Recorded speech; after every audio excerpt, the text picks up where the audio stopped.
Wagwan good people.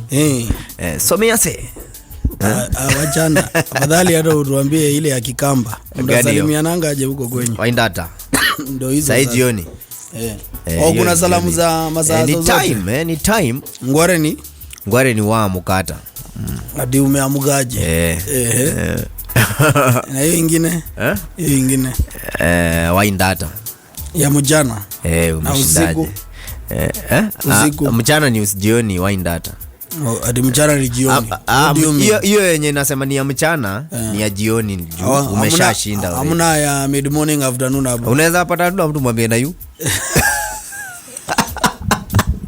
ni aje sasa ni salamu nataka kukuintroduce ya concept fulani sijui kama unajua kuna professions ukifanya haufai kuadvertise nini mboka haufai kuadvertise services zako na haufai kuadvertise success yako na ni mboka unapiga yes so hii mboka imekupatia milk so haufai kuadvertise nini haufai kuflaunt na haufai kuadvertise hiyo biashara. So for example have you seen a doctor doing like an ad?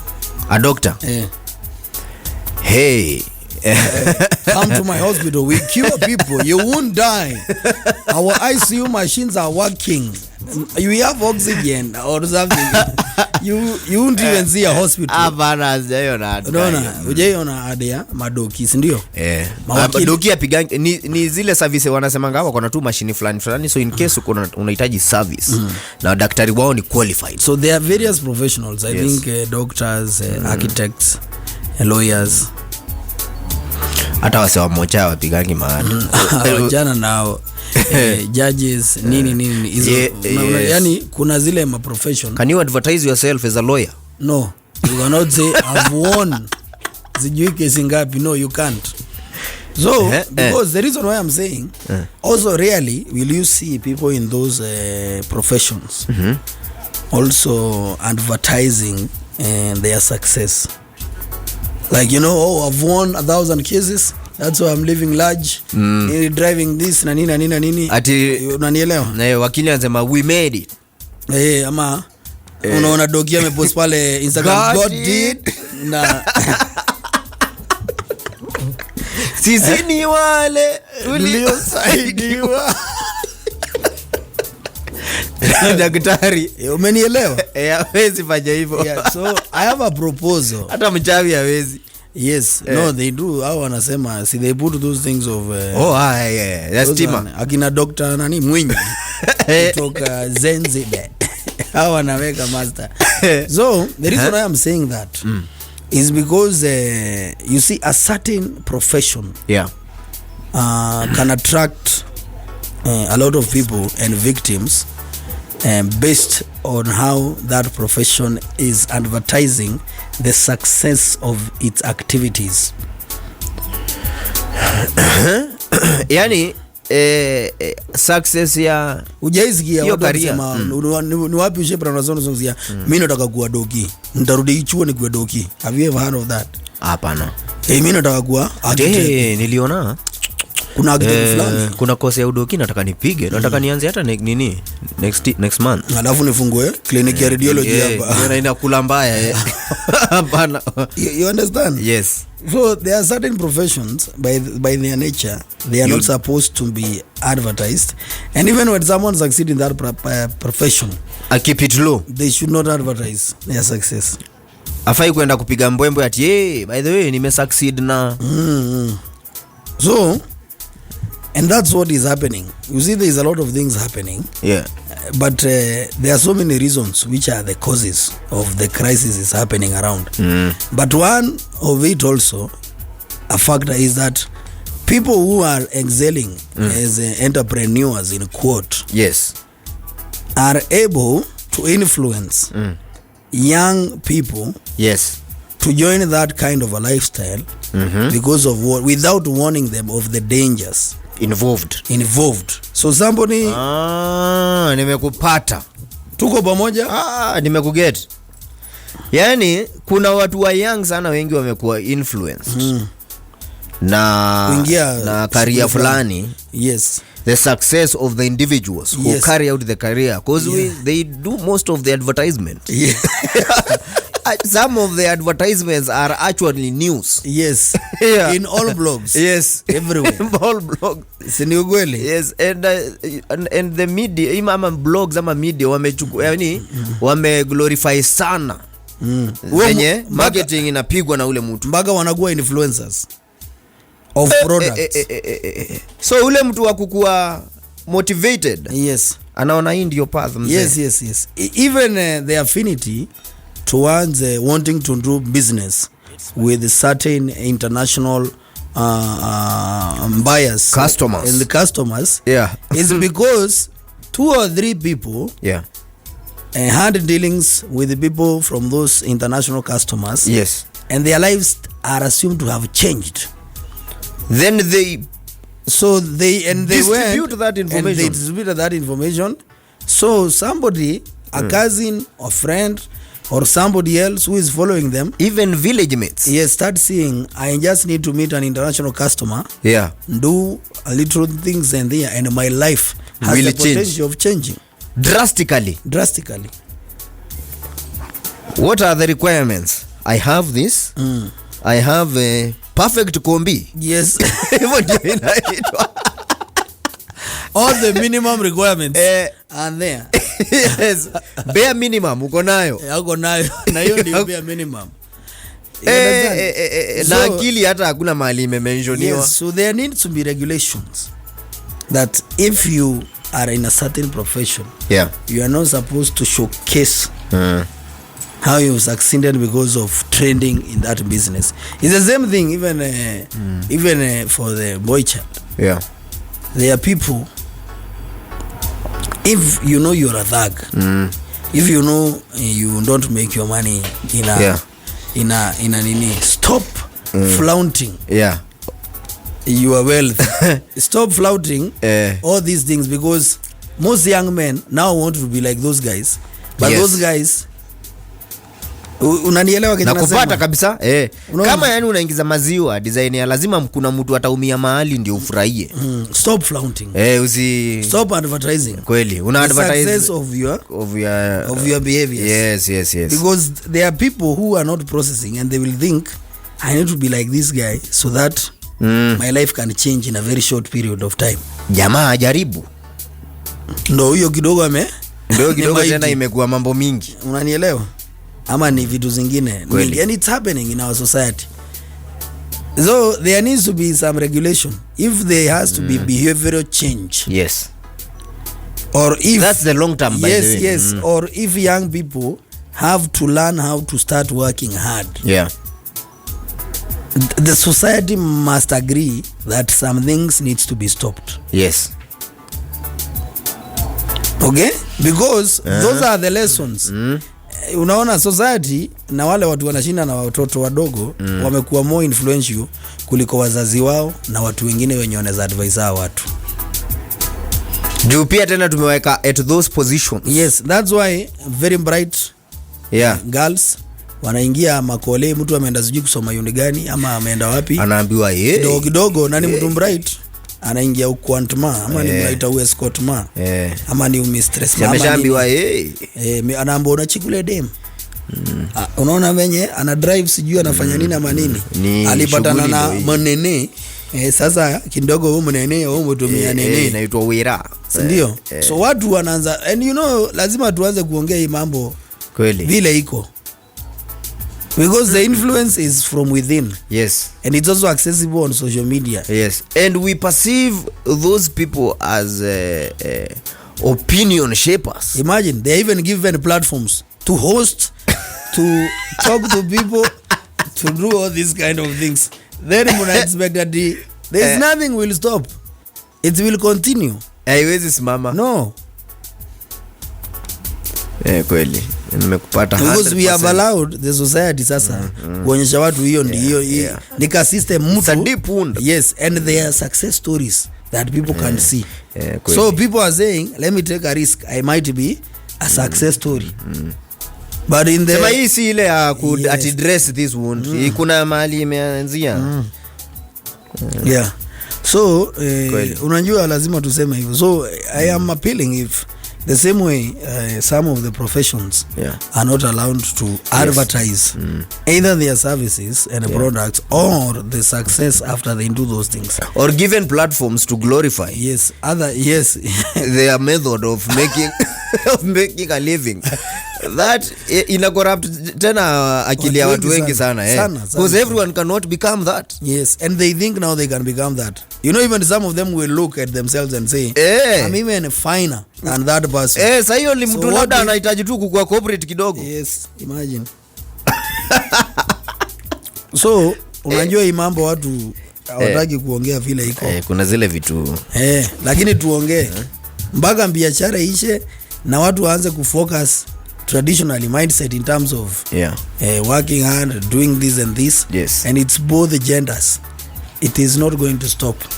It is even going to become worse. Juu sasa ni ka orientation fulani. Yes.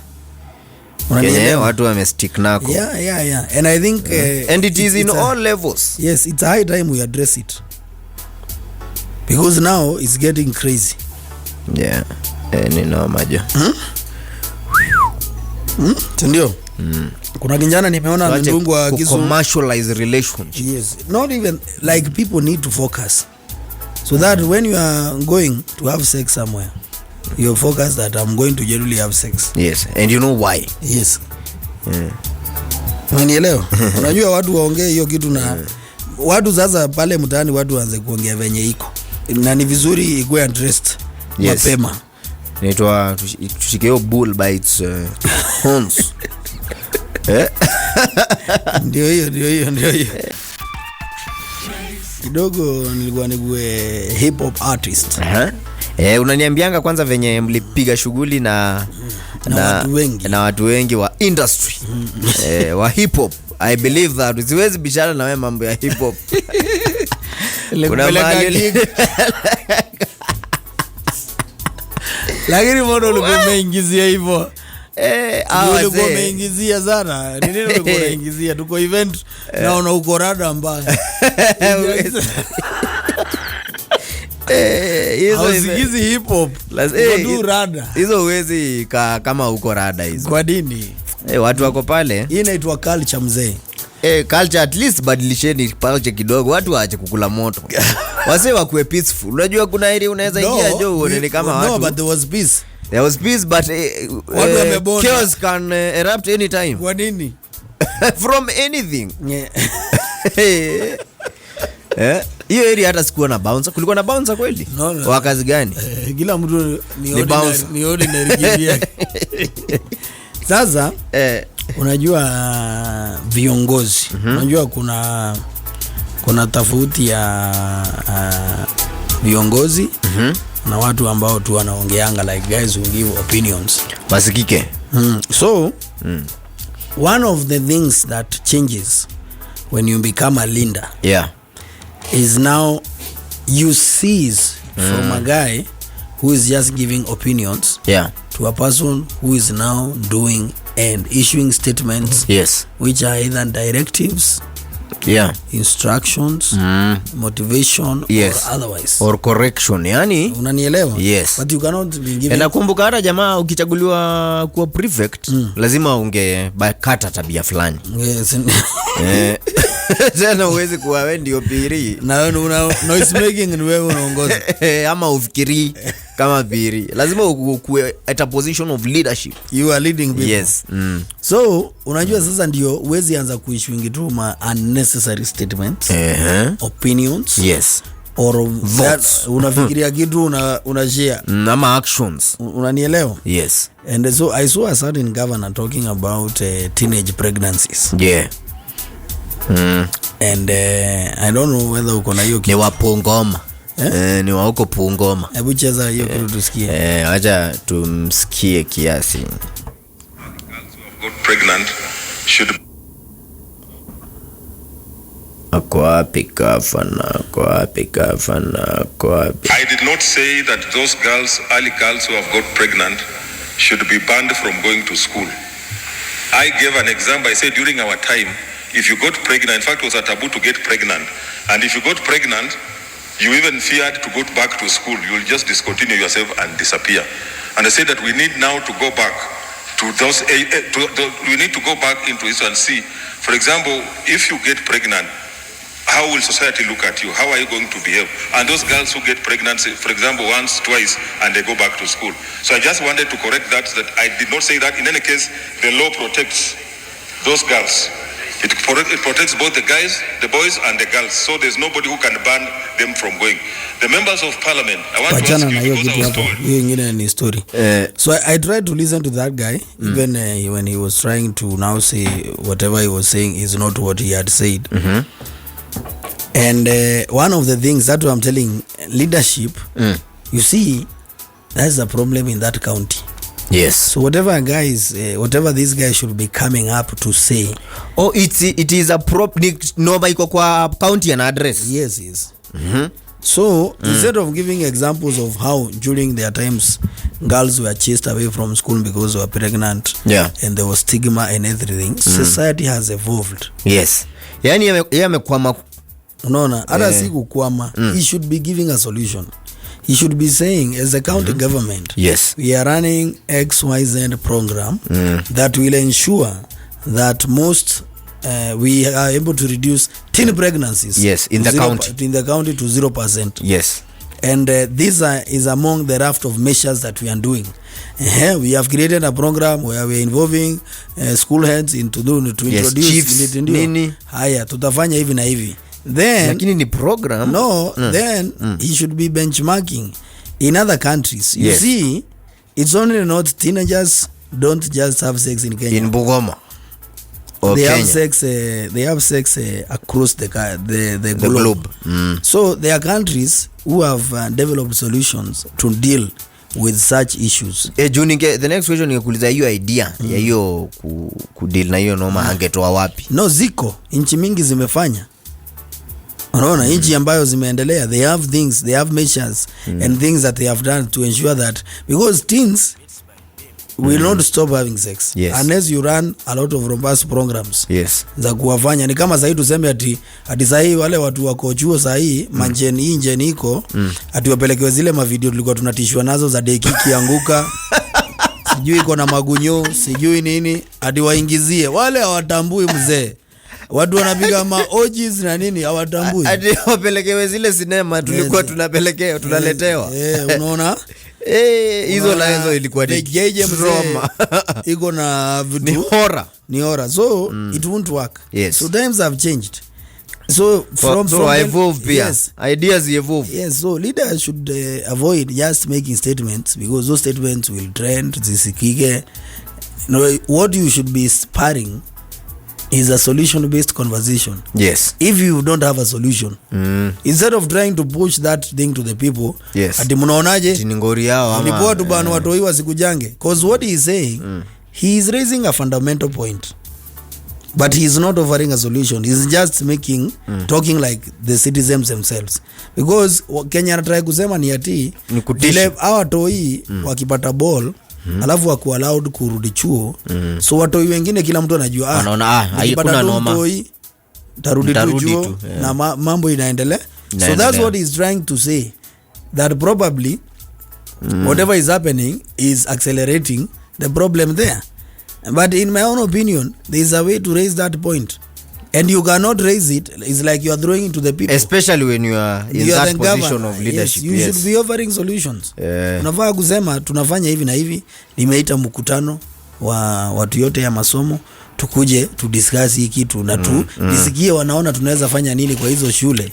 Tunaweza saidiana vipi? Ndio hiyo kitu hii. So that even if you don't have solutions, people can think on your behalf. Lakini angekubali kusema sina maoni. Unaona ule jamaa alisema sina maoni ni wa hizo area huko. No, it doesn't matter. You have to, unajua hii vitu, kuna vitu zingine, kuna jamaa mwingine pia nimeona alikuwa ameshikiwa mwavuli na mtoto. Kiongozi bado. Ni kiongozi.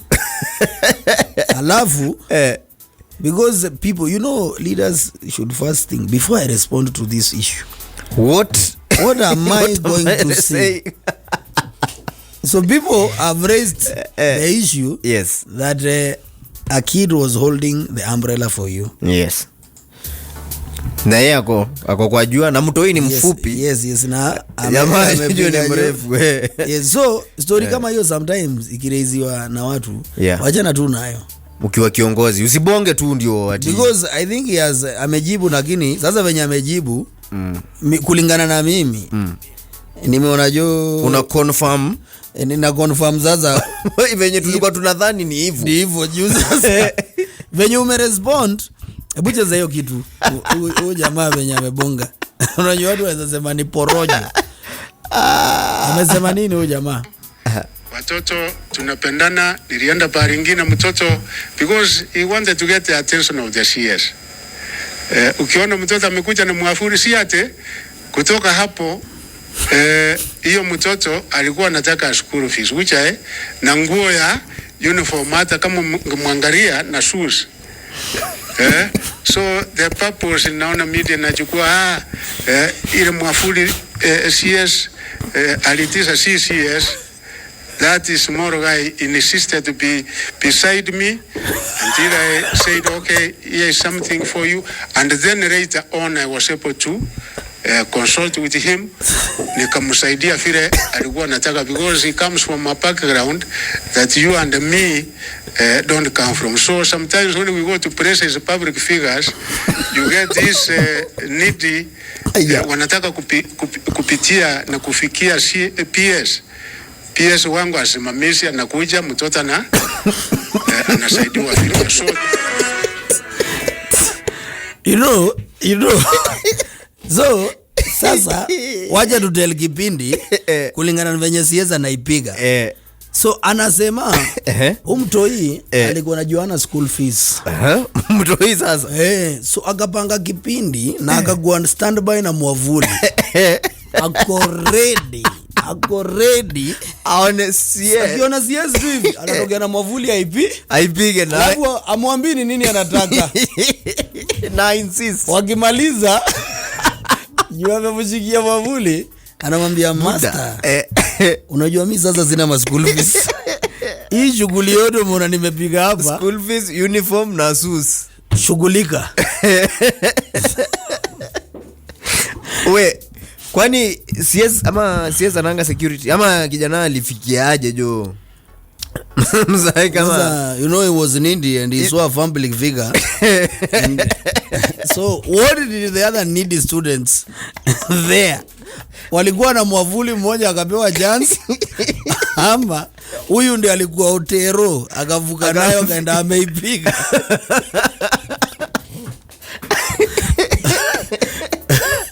So baadaye kusikiza riba zingine na tutakuwa tunazimulika hapa Bartalk, tutakuwa tunamulika mtu akibonga lazima tutakuwa tunaileta. Lakini tunajaribu kuona where that person is coming from. Masomo jo. Masomo jo ni you know some stories you just leave them.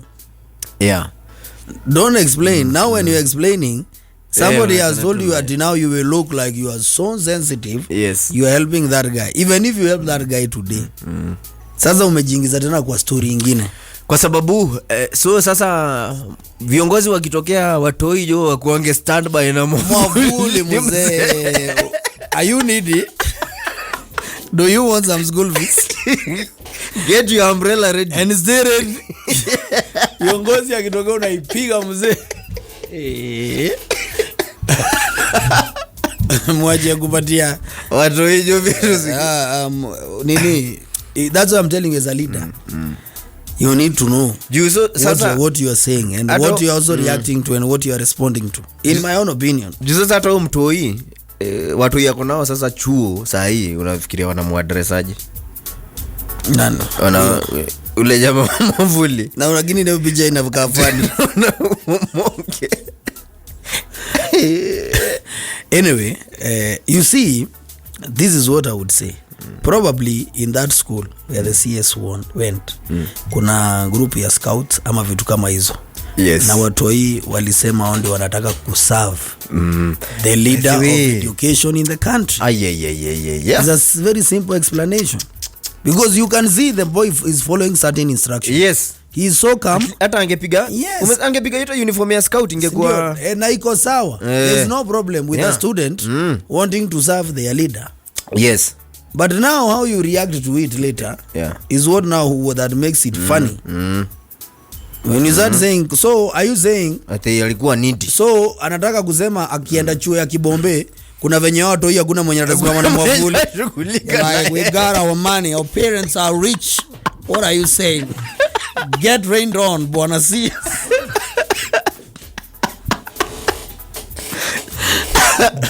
Asema akiingia group of schools atachomeka na jua mbaya kulingana na explanation yake. There's no kid who will be up and ready. Yes, to be rained on or so, it's a very funny thing. Ni kitu funny sana yani ukisikiza. Wenye wana advise viongozi wetu kuweni na some ideas. Some idea at least. Hata kama ni acting, at least costume. Costume jo ni necessary. Unajua shida ni shida ni ukiambiwa hii watu wataona wewe ni mtu uko na huruma na utu na unataka watu wasaidike. Kumbe jo unaingizwa. Lakini wewe sikiza idea ya weri. First of all, if you are an education cabinet secretary, yes, when you say that, you will set yourself up because very needy people will be coming up to you when you go everywhere. Will you be able to sustain?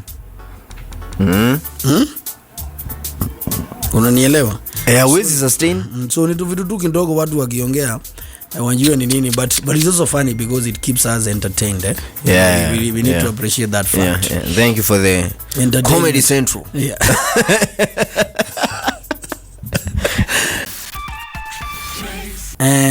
Mambo ni mingi, masaa muda ndio mchache. Umeona hii two boards hii tunaandikwa tu vitu pale, ukinunua pombe kunaweza letewa na watu wakindanza, alafu kio ni cardboard ama kibillboard. Hiyo billboard imeandikwa message.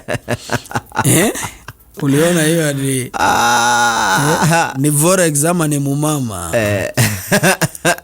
If you know you know. Hadi unapewa izimami. Lakini kunyimwa haina evidence wewe omba. Na mambo zingine mingi zina communicate. You know the good thing with hizo messaging, they always have some communication that someone one of the revelers might relate to. Yes. Yeah, because they are saying while wearing white smiles and tiny sequined dresses, these models flaunt a message board with a specialized announced message inscribed on it. It could be about the message, the announcement of an important person's arrival, Bossy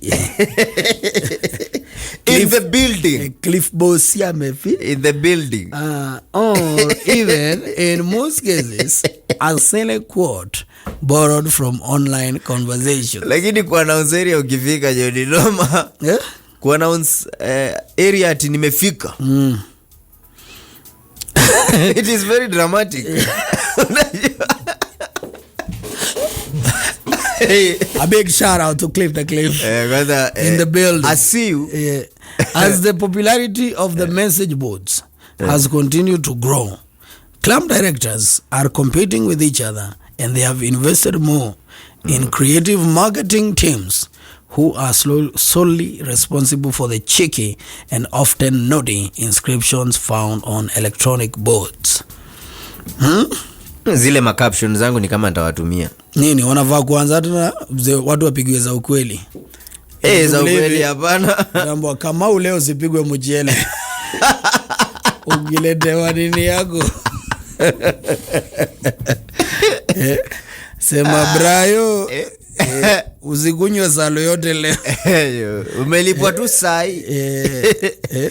Wanavaa wakiakaza ukweli tena watu wanaweza customer wanaweza ondokea. Punguzeni umalaya. Kweli isifai kuongea, ifai kunini. But that board you see there is a group of people that we are forgetting. We need to thank the guys who provoke the bar marketing team to decide that you deserve that board with your information. Juzi kila mtu upelekewa. Na message yako inaweza kuandikwa venye unataka. Message lazima itoke na chupa fulani. Haiwezi toka juu, unajua tena board ikikuja lazima iko na zile mataa. Dile tua. Hizo za hiyo kitu inawaka hiyo. Chupa imepigwa hapo. Niliona wengine mzee wameadvance sasa mpaka mwenye amebeba hiyo board amebebwa na bouncer. Ngoja kidogo. Which clubs are you going on fact finding missions alone? Ati? I saw a story. Bouncer sasa amembeba na nini? Amebeba na mabega. So amekalia juu ya bouncer. Na ameshikilia hiyo board na labda hizo chupa kama zimewaka. That's a lot of drama to get rank. Ukiletewa. Lakini ujue mambo ya walevi hakuna kitu ya hivyo rich. Kama tuliletwa kale kama mtu kanaitwaje Konki. Konki alikuja akafanya event mzee hapa. Mama! Nakufa. Nakumbuka. So Konki liquid. Iko hiyo mambo hizo ma clubs. Na hivyo ndio sasa kuna shughuli sana mingi inaendelea sana hiyo mambo. And unajua hiyo shughuli ni noma juu. Kuna arifu yangu hapo nitakwambia I think unamjua. Aliniambia jo ana look forward sana ni kitu anapanga kuletewa hiyo board na ikuja na mbwembwe, yani ni kitu amepanga lazima itafanyika. And he has even selected the bar where that will happen. He's looking up to amefanya mpaka feasibility reke nini na kuna mpaka budget ndio hiyo body kuje. Si ndio? Na hiyo body itaandikiwa hapo. Itaandikwa hivyo venye anataka. There must be somebody who has told him the story of what that board has done to him. Ina hizo vitu ndio nimekuambia zinafaa hiyo advertisement ishi. Kwa hiyo board inafanya nini? Sasa unajua labda jamaa anamwambia wewe hii kitu ikifanywa hivi watu wote labda ni wako. Vitu ziandikwe hapo nini? Unajua inakuwa ni attention, lazima mcheki mahali board inaenda na wale wasupa wakifika kwanza wanazunguka wakibanjuka na wanakuja na attention. Na attention nini wamepiga maluku zao pale nini. So kila mtu anacheki kwa hiyo ni nini imeekelewa. Ni nani yako hapo? Is the attention. So that is what now my friend wants. Okay. So he is already working on it. So you gonna customers. Oh, you're saying is a it is a thing that has been warmly welcomed in the entertainment places. Nilikuwa nikuulize swali sababu kuko na utatanishi wa hii mambo ya watu kwenda out. In your own opinion, unaona ukienda out kama wewe ni boys unavaa ukue na nini ama umejipanga kivipi ndio uweze kurudi home safely? Nikitoka nje nikienda rampage alafu enda kuja nikuulize unafikiria msupa nafaa kuwa na nini? Nikujibu swali sahihi. Inafaa kuwa na nini nikitoka nje? Sina mambo mingi mimi. Bora inategemea kwanza naenda wapi. Hiyo ninajua kama navaa kiatu ya tissue ya white ama napiga stance. Kama njumu ni ya white ama nini. Lazima nijue kwanza location. So ni dress accordingly. Cheki kama ni rear boot nini koti. Haya pia lazima ni location pia ita determine kama ndavaa nguo iko na mfuko zinakaaje. Zenye zinaonekana ama zenye hazionekani. Yes. So hiyo sasa ndio ita determine ni nini nitabeba kwa mfuko. Kuna yenye nikivaa unajua huyu jamaa mifuko zenye amebeba anaweza sunda anything. Kuna vitu anaweza weka kwa mfuko, anaweza beba simu 2 ama 3. Unajua? Si ati naenda kubeba masimu lakini anaweza accommodate vitu kadhaa kwa mfuko. So I must make sure I have my juu ya security pia lazima naangalia area naenda, kama Walenje lazima ni si must ni bebe kama ni must iko na ID lipanda bei. So kuna area unajua uwezi ingia na haina haja ni bebe. Nasema wacha tu niende kama nimesimama kimasomaso. Wewe ndio ID. Mimi ndio. What about ID in terms of chums and kitu kama venye utarudi nyumbani? And also so this is a question. You are going to meet a stranger. Okay? You as a man. You are going to meet a stranger. Yes. What kind of precautions will you take? I know ndamu imeshuka. Yeah. Your brain is functioning not at its full capacity. Because the small hand has taken lead. Yes. And that's why you in a control base. Yes. And you go pale kwa cockpit. Literally. Ndege inaendaje? Turn around. Yes. There's a malat we are flying at 60,000 feet. Na naenda kumit mtu sijai meet naye. Yes, you are going for what? Unajua nimesikia sasa. You know sasa wakati yetu kidogo si tukasema we are hooking up on Friday. Yeah. Yani unajua tuna hook up yani ni commit. Sahi hook up mmemaliza mambo. Mumeibandilisha meaning.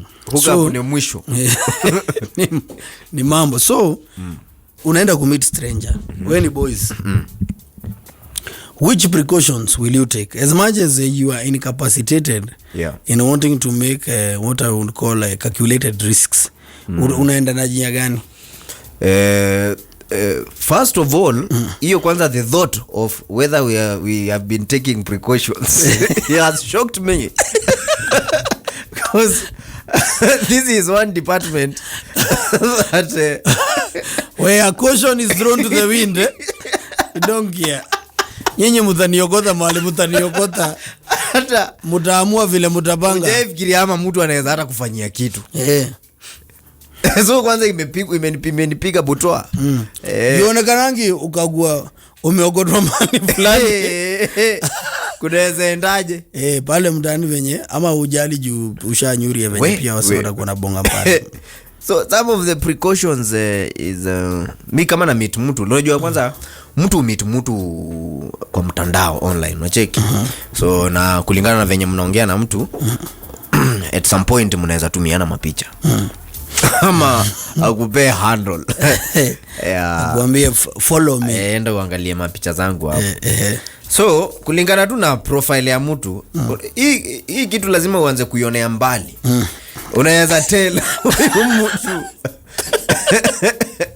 kulingana tu na venye mtu tu. So hiyo ni kama ati unafanya your own forensic analysis using just the images from your own capacity to determine whether this is an evil person. Yes, ama ujue mtu meet naye kwanza kwa mall ama kwanza ataniambia anapiga mboka wapi niende hapo nimuangalia akifanya kazi nione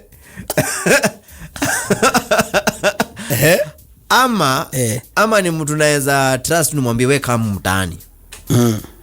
Ama so ita determine vile tutamit wapi kwanza na pia venye tunaongea. And also from where I come from mimi huwa naongea na simu sana. Tunaongea hivi kwa simu tuna hello bla bla bla ndio tufike hiyo point ya commit. We might postpone for even months but we will still meet. So hapo sasa ndio you are taking your time. Hapo ni precaution. Yes, precautions. Juu ilifika point jo unajua ni ushaigwa mahali ukajua this is a dangerous. Niko area dangerous. No, I learned the hard way. Consequences za kupatana na stranger na kumwamini tu ni ile siku ya simu. Hiyo ni moja pia. So before we engage lazima kwanza najuana jo. Yes, I'm saying that because I think people need now to start having self policing mechanisms. Self-policing mechanism. Yes. Where you consciously advise yourself on matters your security. Bila kujijibisha. Yes, bila kuwa influenced by your needs and wants. Yes. True. Unanielewa ile ya kujiuliza niko area ngori ama siko area ngori. Ama niko na mtungori ama siko na mtungori. And sometimes pia kujiuliza is it necessary? Ama hiki tunadu inaweza kuwa ni ngori ama kweli. Ukijiuliza na instinct yako ikwambie wewe utaona hapana. Ndio tena unajua sasa kama wewe ni religious nini? Uimagine tarumbeta ikapigwa unaweza kwa area gani? Itakupata ukiwa wapi? Alafu mtu anaonyeshwa kila mahali akitoka. Leon. Tarumbeta ikipigwa unakupata ukiwa wapi? Utamu usitoke ama.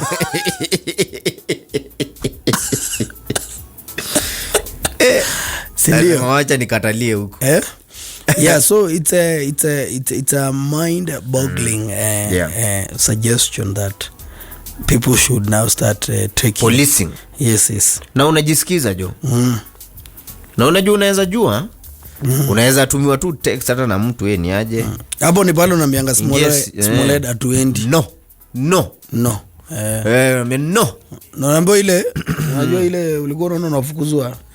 Watu wazima wamebaki labda wakisikiza radio na wale walikuwa na TV ambao kalale alafu unajirudisha naambia nimekwambia nikikuona hapa tena na sitarudia. Na unajua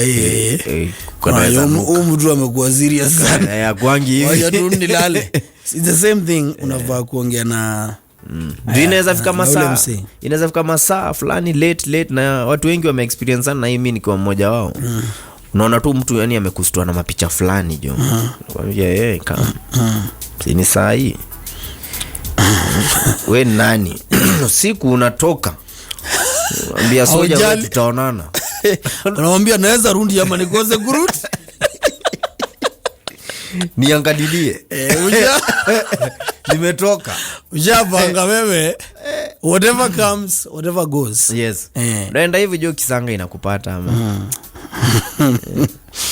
Julie, mtu anakupigia. Kuna jamaa wangu alikuwa anadai mtu fulani. So anadai mtu fulani lakini huyu mtu uko na mtu. Sijui kama umenielewa. Anadai mtu lakini mtu ako na mtu. So lakini yeye anamdai.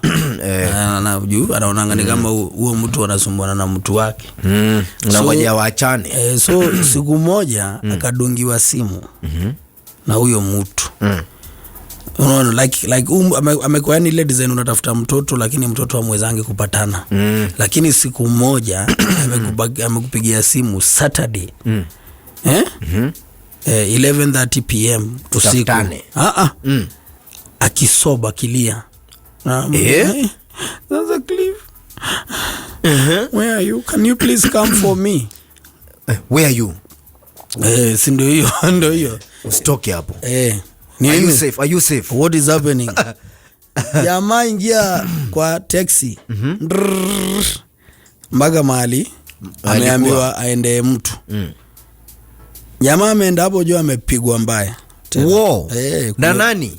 Sasa si ule jamaa amemkujia anataka mtoto anakujia mtoto. Wao na wao wanashanga mtoto anaenda na nani? Yaani kulikuwa tuna mambo mingi.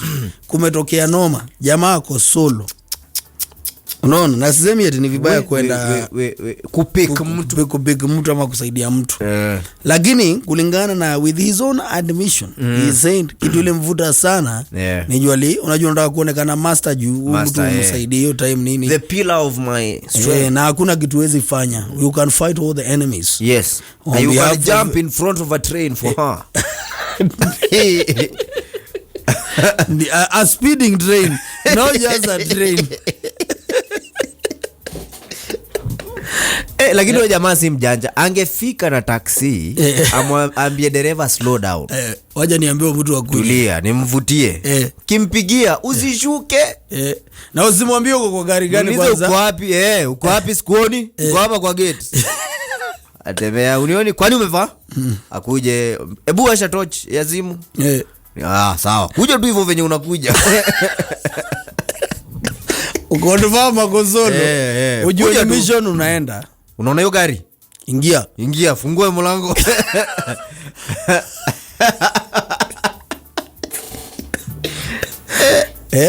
So it's very very important. Risky bana. Ni risky. Na nini njwanga imepeleka watu wengi kwa vitu hatari sana. And at most times njwanga yenyewe haitafikiwa ukipanishiwa. Gwangi imegongo. Will suffer.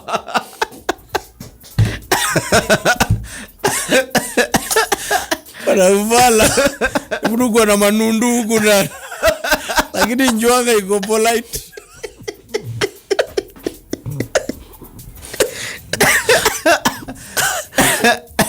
Na ujue wezi ground. Kama bado umefura hivyo inaweza amua kwanza. Unajua njwanga mkianza vita kila kitu I think ujisunda. Inajua kuna date. We deal na hiyo noma. Si atuko. It's a big head affair now. Yeah, so na unasema watu wajichunge. Yes, let's be careful. Isituongoze sana. We've had this conversation before. Again and again. We will not stop. You know, it's like gospel. Yeah. It is like, that's why people go to church every Sunday. Otherwise wangesifika mara moja kanisa hizi.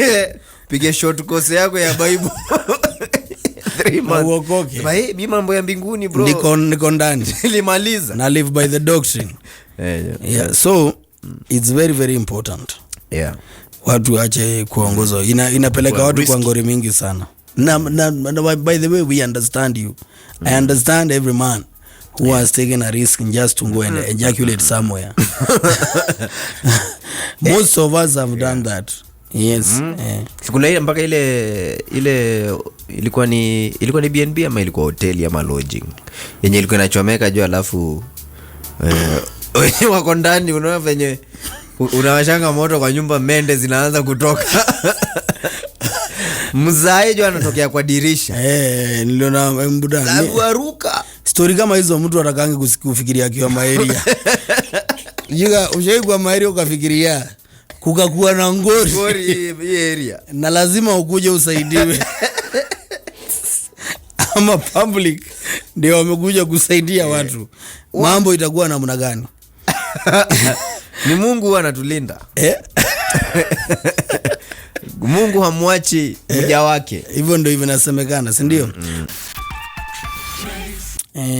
Nimeona mahali kitu imeandikwa. First of all, there's a guy who was surprised with the wedding, with his own wedding in Nakuru. 91.8 watu wetu wa Nakuru wana represent mbaya. Nax Vegas. Jamaa amepigwa surprise ya harusi. Yes, so there's a guy who was praying for a wife. His name is Chalo. Yes. Chalo yewa gwela maguwene na majagos. There was a lady called Kayondo who was also praying for a husband. Kayondo. Umezo majina yake vizuri? Kayondo. So Magdalene Kayondo. Charles anapenda Kayondo. And Steve Chalo 40 tied the knot on Sunday at Seventh-day Adventist Church in Langalanga, Nakuru County. Inasemekana they met in early 2023 through a mutual friend whom they had opened up to about wanting to get married. Their height aside, because they are both of short stature, the wedding was a surprise for Chalo as it was planned by the bride. Wow. Kayondo, during an interview after the wedding, revealed that Chalo never knew the wedding plan. She added that they met on Friday for an engagement and Chalo had planned to go back to Machakos on Saturday, only to be told to stay as the wedding was on Sunday. So was he told that he's Abana? This was meant to be a surprise. This is now on Friday. Yes, akaambiwa atulie. Hold. So na wanasema Kayondo who works in Nakuru revealed that her wedding gown was also bought with contribution from friends.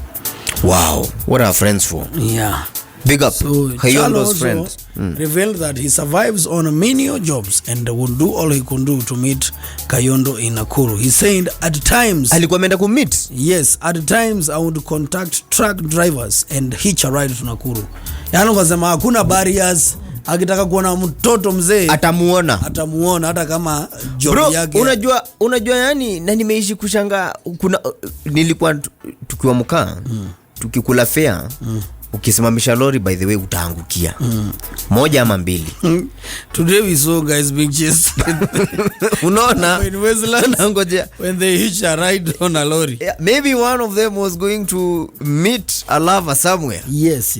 So Mr. Chalo asked whether they were planning to go on a honeymoon. Chalo said they were not even sure where they would stay after the wedding. So yani anasema these guys, they need to be supported financially. That's not the issue. The issue is the surprise wedding. Yes. Unaona hakuna mahali huwezi fanya wedding. This guy was surprised a wedding. He participated in it. Yes. And he got married. Kwa sababu wewe ukitaka kuweka sheria mingi sana ndio auoi na auolevi. Kimila yetu iwezi kupani nipangiwe. Hiyo ni tutaamusha mababu na mababu.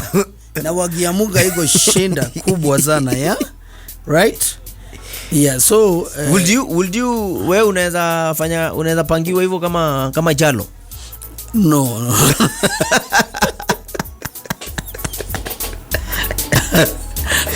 You are saying you have to be in full control. No. Whose wedding is it? Your wife's wedding. No. No, what do you mean? It's is our it wedding. Your wedding? Yes, it's our wedding. Or whose wedding? What is a wedding? A wedding is an engagement. People are tying a what? Tying knots. I think it's important you have control over a wedding that you are participating in. As a person who has called people to witness you, take your vows. Yeah. I think it's important if you have control. Ndio unaonanga nini? Unaona watu wengi wakipangiwa kunakuwa unapangwa sana. Unajua hata unaonanga venye MC ana instruct bwana harusi.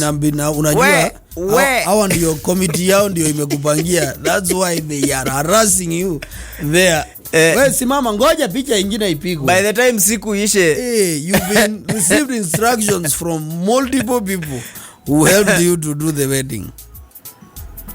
Unajua wacha nikwambie, maziwa tu ndio inaanza kuja kuleta hizo mavitu. Labda hii akina Chalo na Kayondo ilikuwa tu real. Juu hakuna maziwa ya kumanage. Ni watu ni watu wajitolee. Hakuna mtu ata benefit. Chalo surprise you. Juu unajua maharusi saa nyingine zinakuanga na masiasa mingi sana, especially saa yenye familia zinataka kupanga. Familia ya kina dem inataka iparticipate. Wanasema hapana, na wengine wanasema iko hivi na hivi. Yes, unaweza kuwa wewe umesema Cliff ndio anapika kwa harusi yako. Familia dem na yeye aseme kuna best ya madhaki. Akulangi. Na anajua watu umeleta naziwa zuri. Au makataras wako. Ama walipika kwa harusi fulani walikuwa na zikabamba. So hawataki kubahatisha. Na sasa juu wewe lazima uache mambo ya chakula, mama ashughulike. Na wewe pia unafikiria unajua mambo ya chakula. Conflict inaingililia hapa. Pale. Mwenye anashinda hii side biashara labda imewatoka. Unajua labda. Ama watu wanakuja kama wameshiba. Hawakuli hiyo chakula. Hawakuli. Walisema wataki wa Mungu. Hiyo nayo wamezidi sasa pia.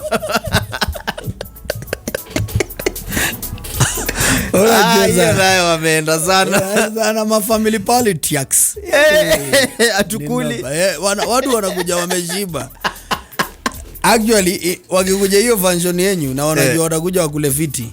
Waliingia mahali jo wakakula, yani ni kama yani ile kabisa. Hatuna njaa. Wanakuja tu wanachukua tu ile melon water yenye hata melon na wapigi mineral water peke yake yenye iko sealed. Hataki yenye iko na human interactions. No. You see, it's a good thing, and Chalo, he has seen he will do everything he can. Take care of his family. Cause hata kwa hiyo nini, if Chalo is saying they don't even know where they will go after the wedding, au ni watu wameamua wacha tushikane, we will figure it out together. Tujijenge. Tujijenge. But sasa kwa ile harusi nyingine mzee, harusi zimepangwa, unapatanga hao watu hata wakini movers tu itafutwe. Zile gifts wameletewa zinaweza anzisha shughuli, anzisha bomba nyingine. Lakini inategemea na mahali umeenda harusi. Kuna zingine kuna inaitangwa aje? Disclaimer ya gifts. Cash only. Usilete mavitanda zako umetoa sijui wapi huko. Wewe tuletee mukuju tujibaie kenye tunataka. Amolete voucher. We don't trust you to select a gift for us. Wacha sisi tujigift. Kuna mtu aliniambia watu wakikuletea gift ikiwa kitu wanaona ni kama uwezi uza upate hiyo ndo unataka. And you have no attachment to whatever gifts they have given you. Ajiwezi uza utaishi kukumbuka ngaini nilipewa na. Hata ukiona hii thermos unakumbuka auntie.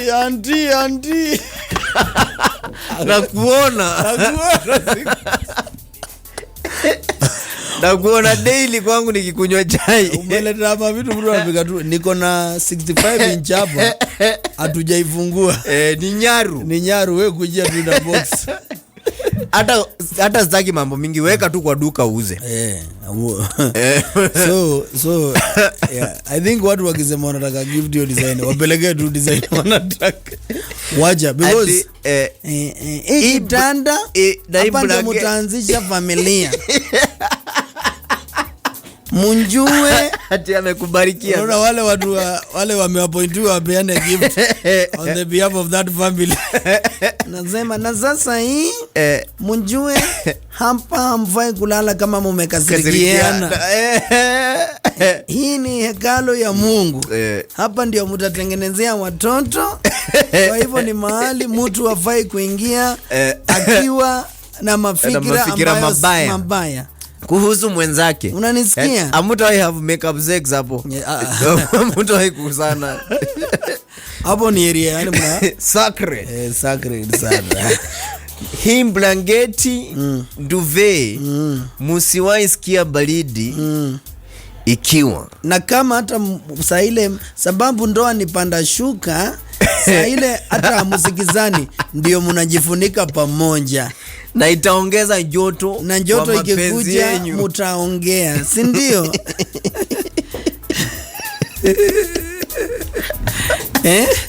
Hii gitaroro unaona unafanya hivi ukimpikia. It's good. I don't know where you guys took those cultures. Because sasa mlikuwa mnaenda mnaona so alafu najua sasa hiyo time familia zote mbili zilikuwa zinatishana nini gani tuite kama zawadi. Magift za nguvu. Mpaka machai zinafanyika pande yao, chai pande nyingine. Ndio watu wakipatana watishane na magift vale kwa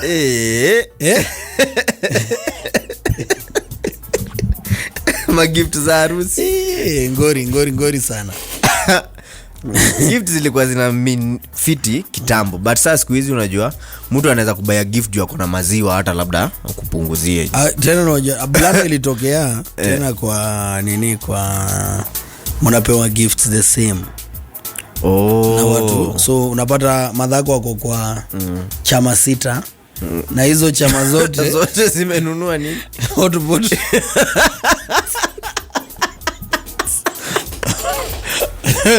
Ndio maana nashangaa madhiwa alitoa wapi vyombo mingi. Uko na hotpot 25 zililetwa na maka zingine you give to neighbors when they have guests. Zililetwa kama gift. Unajua sasa hiyo time na masani hata watu wakikutembelea waamua kuwaletea gift wanaweza waletea hotpot. Na jana mliletwa hotpot. Ndio maana by the hata busy ya kuuza zile ma hotpot ilishika sana. Yes, zile unajua hizo zinaitwa products. Ulikuwa unasema hizi zao zimetoka zinjua wapi, hazipoeshi. Unajua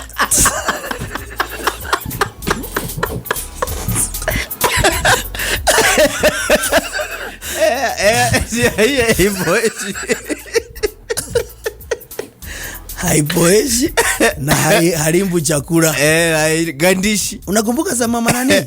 Tuliweka ile stew ikaharibika yote na ilikuwa baridi.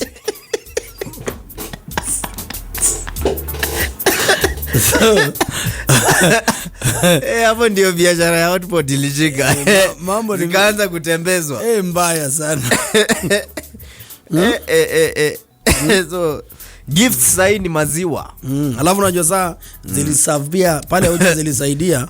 Juu unajua kuna time ile busy ya manini ilikuwa imeshika mbaya. Ya smoky. Ya masmoky? Masmoky zilikuwa zinatembezwa na ma hotpot. Hotpot fulani ya silver.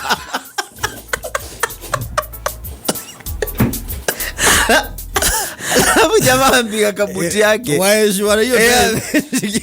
Ameshikilia hivi. Ingekuwa ni za hii time.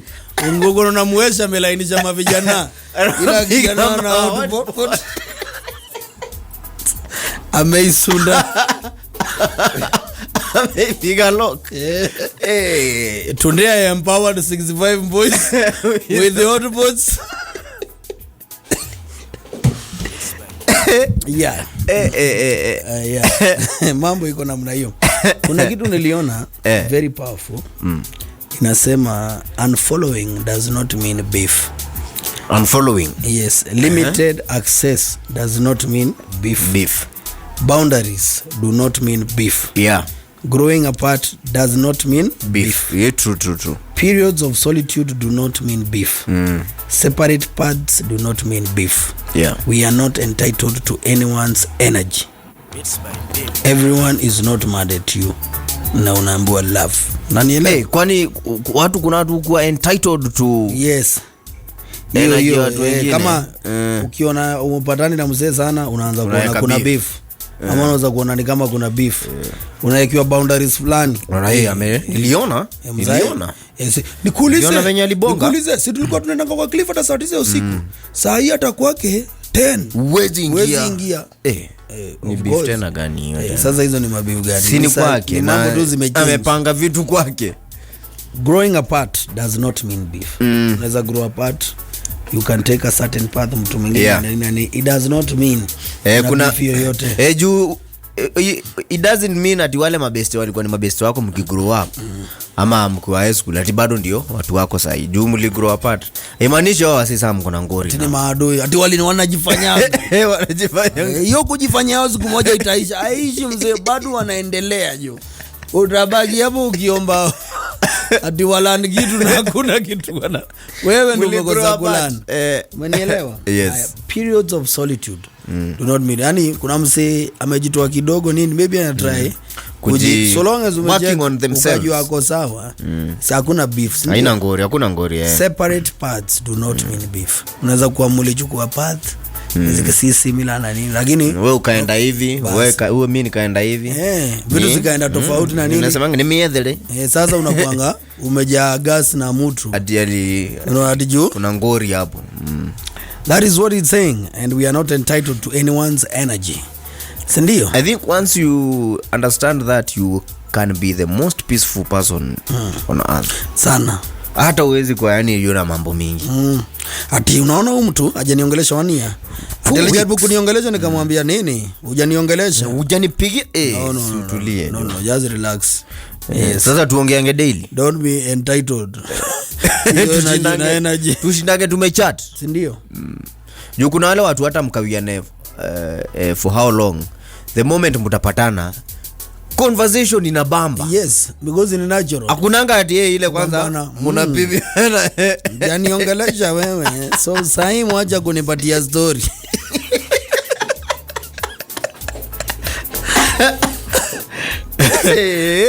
Si ndio? Anyway, kesho ni siku. Tuonane kesho kabisa.